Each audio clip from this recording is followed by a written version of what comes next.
Compulsive behaviour is a logic problem. So I thought what I'd do is start with a very simple logic exercise. Fido is a dog. All dogs go meow, therefore Fido goes meow. This is a little logic syllogism, but obviously there's something wrong with the middle axiom, all dogs go meow. The conventional way to look at that is to say, well, that's a factually false statement. And if we do logic with a false axiom, you would expect the conclusion to be false. So if you said Fido goes meow and Fido is indeed a dog, you would expect that to be false. So you have a false axiom and then you get a false conclusion. But there's a second way that we can look at this. If I think that meow is the correct word for the sound that a dog makes, then I'm not making an error of fact, I'm making an error of language.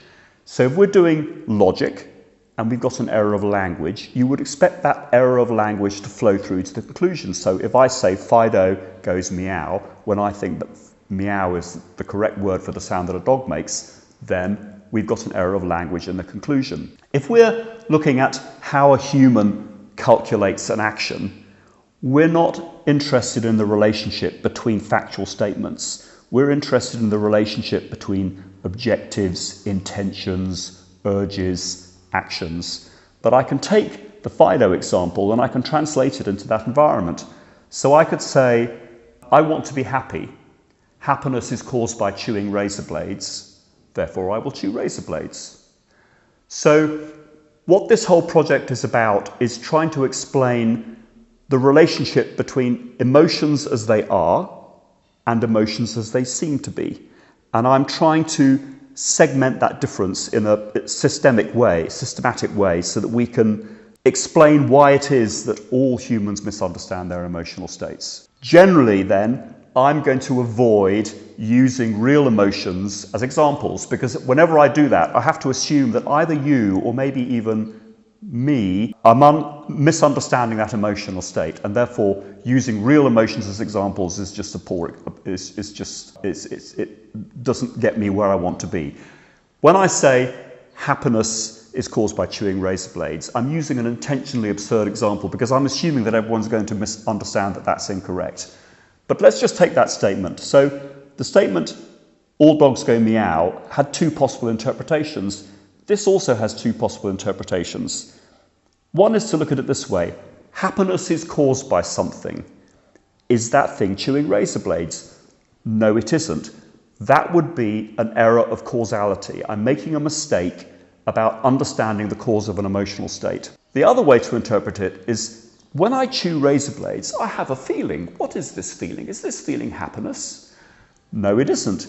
That would be an error of identity. So either if we're taking the statement as being a statement of causality of an emotional state, and there's something wrong with it, it can be wrong from the cause end or it can be wrong from the effect end. We say that we're making an error of causality if we're misunderstanding what causes an emotional state, and we're saying we have an error of identity if we're misidentifying the emotion that results from a particular set of circumstances. Now, there is a possible third interpretation, which I could be misunderstanding both the cause of an emotion and its identity, and we'll get on to that later. But so before we explore this problem any further, I want to just give you a problem of perspective. Claudius Ptolemy lived in the 2nd century AD in Alexandria, Egypt, and he was the first person to measure and compute the motions of the planets in our solar system. But Ptolemy thought that the Earth was the centre of the universe, and therefore he thought that the orbit of Jupiter went like this. And he didn't realise that this part of Jupiter's orbit was actually caused by our point of observation rotating around the Sun. He described the motions of the planets as epicycles within epicycles. But despite that slightly dodgier starting point, he succeeded in describing and calculating and measuring all that. There were people in the ancient world who understood that the Sun was the centre of the universe, centre of the solar system, but they didn't do the measurements and the mathematics, and therefore they don't count for much. The first person to recompute Ptolemy's measurements on the assumption that the Sun was the centre of the solar system was Nicholas Copernicus, 13 centuries later. Just by starting with the sun at the centre of the universe, he was able to avoid the epicycles with an epicycles problem, and therefore he halved the complexity of the mathematics. What I'm basically describing in this project is that when a human makes a simple error in understanding an emotional state, then they give rise to simple problems with day-to-day living, simple self-destructive actions, procrastination, staying in jobs that you don't like, staying in relationships that don't make you happy. These are the everyday problems of people that are not mentally ill. Mental illness comes from compound errors or complex errors in understanding emotional states. If you assume that every human makes simple errors in understanding their emotional states, then that means that every scientist that studies mental illness, including all psychologists, are all operating under the same misconception as Ptolemy. Their point of observation is a part of the thing that they are observing in a way that they don't understand. That makes the thing observed appear to be twice as complicated as it actually is. What I'm doing in this project is I'm doing the same thing as Nicholas Copernicus. By starting the analysis in a different place, then I'm able to halve the complexity of mental illness as it actually is, just by shifting the perspective. So we're talking about the distinction between an emotion as it is and an emotion as it seems to be. So talking about an emotion as it is, I had to come up with a technical term for that, and I call that biological emotion. Biological emotion is a mechanism that exists independently of our observation of it. So I want to talk a little bit about how it is that we understand emotions. And then I want to talk about abstract emotions, because it's only by talking about abstract emotions as opposed to real ones that we can understand the distinction between an emotion as it is and an emotion as it seems to be. I cannot see your feelings, but I can see your behaviour. And the same is true when you see my behaviour. It's through the medium of behaviour that we are able to form a common understanding. I recognise your emotion through your behaviour, you recognise my emotion through my behaviour. When we have the same behaviour, we can have a word for it, and we can have a common understanding, and we can connect over that common shared experience. Your feeling is a complete mystery to me, and my feeling is a complete mystery to you. Wittgenstein talks about the beetle in the box. He says, imagine everybody has a beetle in the box, and they can see their own beetle, but they can't see anybody else's beetle. Then you've got my word for it, and I've got your word for it, that I do in fact have a beetle in my box. There might be nothing in there. And if you can't check, what does it matter? So that is basically how feelings work. I call the feeling the frog in the box, following on from Wittgenstein, just because it trips off the tongue more easily. But the frog in the box, if you're feeling genuinely as a frog in the box, it makes no difference to the analysis, because I cannot know what your feeling is. I can only know your behaviour. When Wittgenstein explained all this, he understood that his argument only worked if no one was performing tactical deception with the emotional behaviour. My journey started when I realised that not only is that assumption unsafe, it is blatantly untrue. It is completely untrue when we're talking about emotions like sadness, happiness, anxiety, anger, where we're routinely performing tactical deception with the behaviour.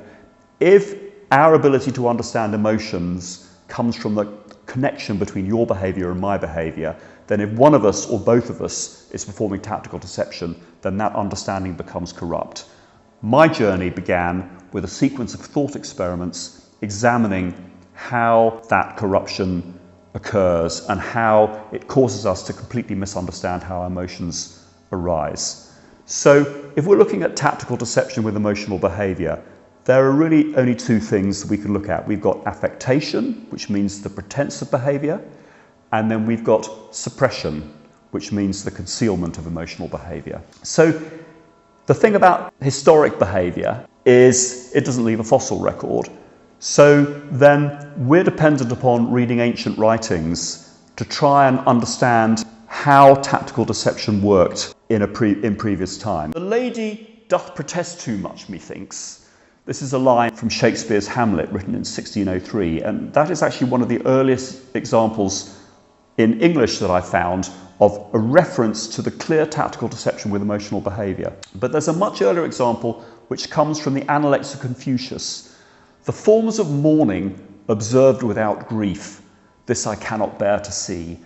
This was written in the 5th century BC. It makes it clear that back then, humans performed tactical deception with emotional behaviour, pretending to be sad at a funeral.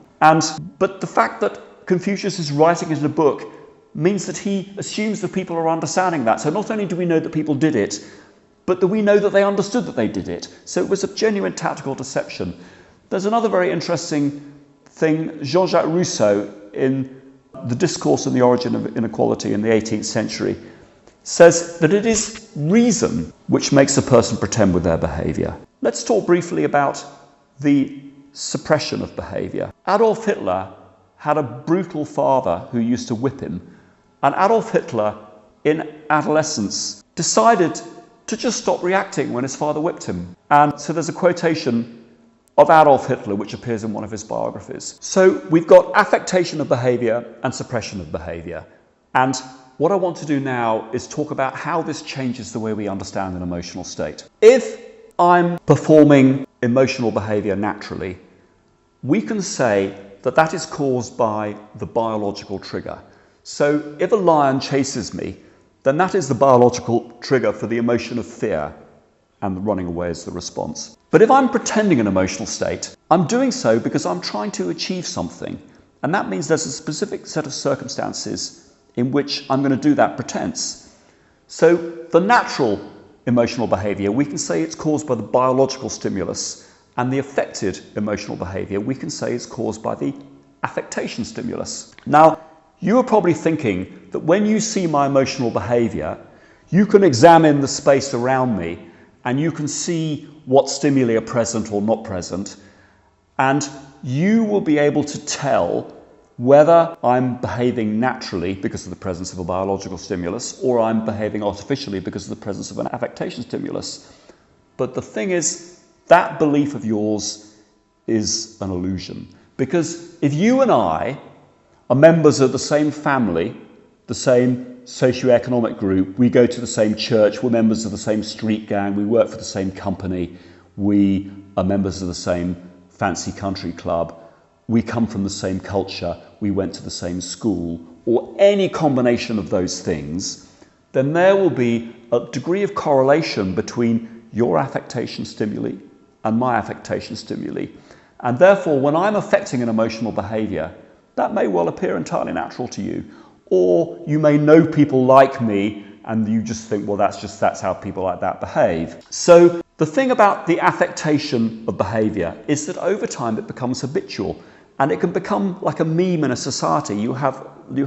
So for example, in America, people tend to affect happiness and suppress anxiety. In Asian cultures, people have a tendency to suppress anger behaviour. And in Britain, you have this thing of the stiff upper lip, which really, when you think about it, is just a portfolio of emotional suppression. So once it becomes embedded in a culture, or it can become embedded in the culture of an individual family, or it can be part of the practice of an individual because of a coping strategy that they have devised for themselves, once it becomes habitual, what happens is that gradually the affectation stimulus starts to seem like a genuine cause of the emotional state. So the affectation of emotional behaviour causes you over time to make errors of causality in understanding your own emotional state. You misunderstand the true cause of an emotion. So let's talk a little bit now about suppression. I can only know that you experience an emotion because of your behaviour, and you can only know that I experience an emotion because of my behaviour. If one of us is suppressing the behaviour, the other can't know that the emotion is being experienced. If I'm suppressing the behaviour, you can't know that I'm experiencing that emotion. But let's just talk a minute about me suppressing behaviour and what the impact is upon my understanding. Because if I do that over the long term, eventually I'm going to start to de-recognize that emotional state in myself. So you might think, yes, but you've got the feeling. You know the feeling. So let's just explore that a minute. And I call the feeling the frog in the box because it's this mystery thing. Its metaphysics are completely unclear. So just think about the feeling for a minute. If I'm an anger suppressor, I routinely suppress anger, you might say, yes, but you'll feel the anger. But to identify the feeling, I have to be able to connect it with behaviour. I have to be able to connect it with my behaviour and your behaviour. There's a whole network of understanding here where my behaviour correlates with your behaviour. We can see the circumstances that cause it. If I'm suppressing it, I gradually de-recognise that emotion in myself.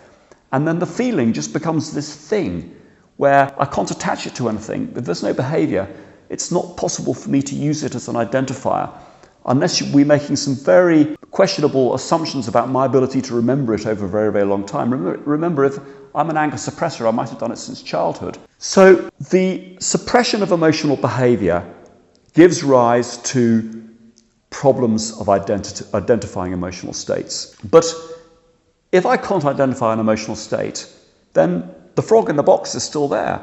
So I've got the frog in the box, I don't know what to call it. Now, I can't deduce from logic how I'm going to interpret that, but that is open to suggestibility, cultural memes, things my parents told me. And so if we take away the means of identifying, we can deduce that we can't identify. But what we might think of it otherwise as being is very difficult to determine. That is subject to a lot of different unknown things looking at this analysis at this simple level. So let's just recap where we are. We started saying that all humans make simple misunderstandings about their own emotional state. The reason they do that is because they perform tactical deception with emotional behaviour. They do it to gain an advantage over other people, but in doing so, they confuse themselves about the understanding of their own emotional state. Everybody does this. That means that everybody to some degree is misunderstanding their emotional states. But we're talking at this stage about simple misunderstandings about emotions. And mental illness comes from complex misunderstandings of emotions. A simple way of creating a complex misunderstanding of emotion is to imagine that the biological stimulus for one emotion becomes the affectation stimulus for a different one. That means that we are taking one form of emotional behaviour and replacing it with another. That means that we're suppressing one and affecting another.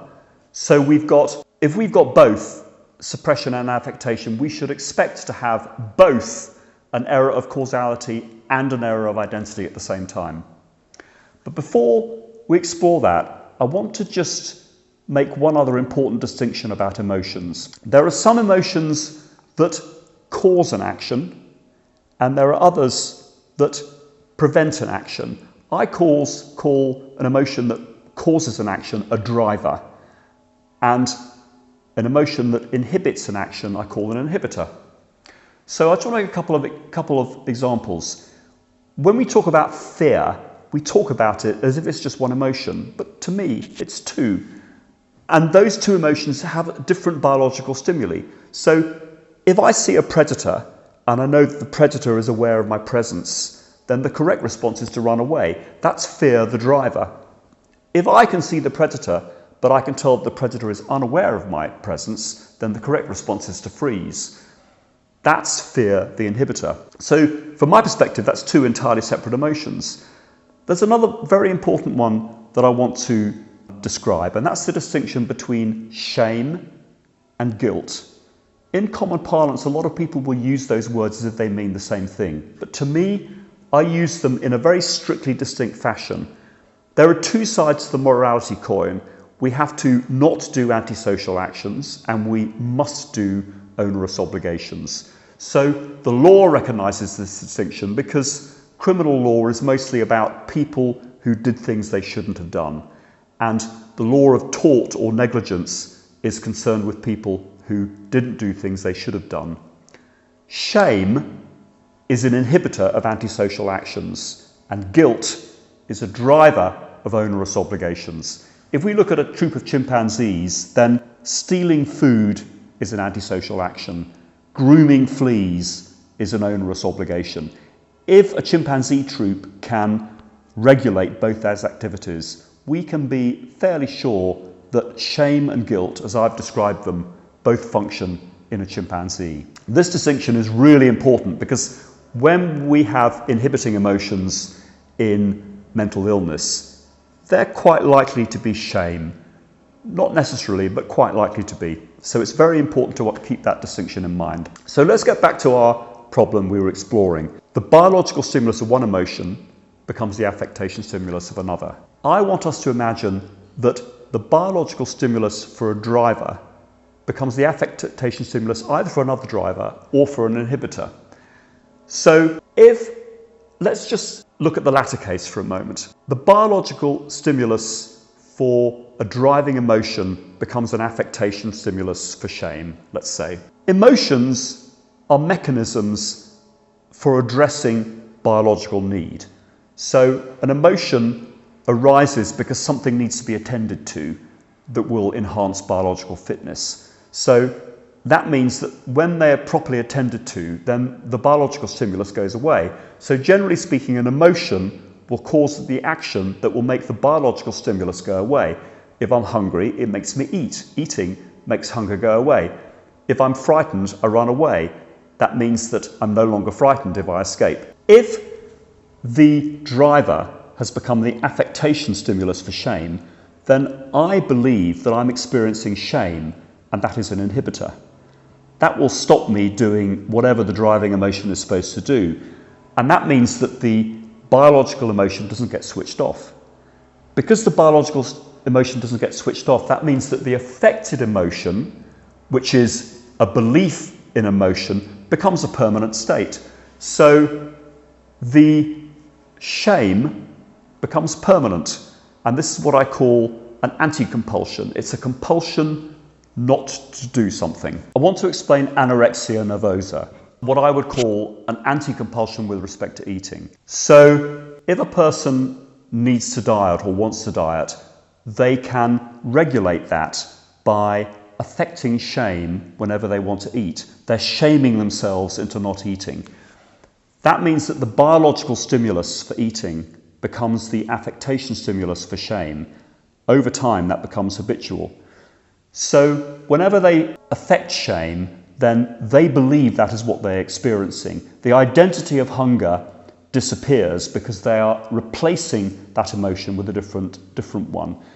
Because of the shame, they don't eat, which means that the hunger never goes away. But because they interpret the hunger as being shame, then the shame becomes a permanent emotional state.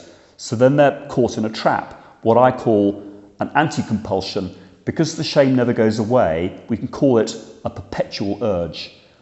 And it's a perpetual urge not to do something. So we've constructed a hypothesis about how anorexia nervosa works as a mechanism.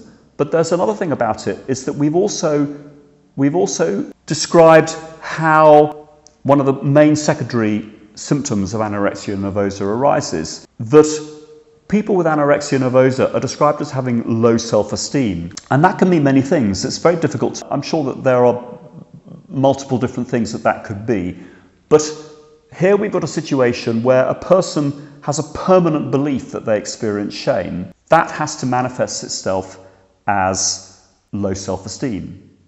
So if we look at this as a mechanism, we could replace hunger with any other emotion, and we can create a structure for an anti-compulsion with respect to almost any bodily function. If we look at the case studies of psychiatry, we can find many such examples. If we look at infantry soldiers in World War I, they experience anti-compulsions with respect to walking, talking, defecation, urination, sleep. So imagine that you're in a trench and you're being bombarded with artillery, and you have the urge to cry out in fear, to run away, to soil your pants or wet yourself, but you can't do any of those things.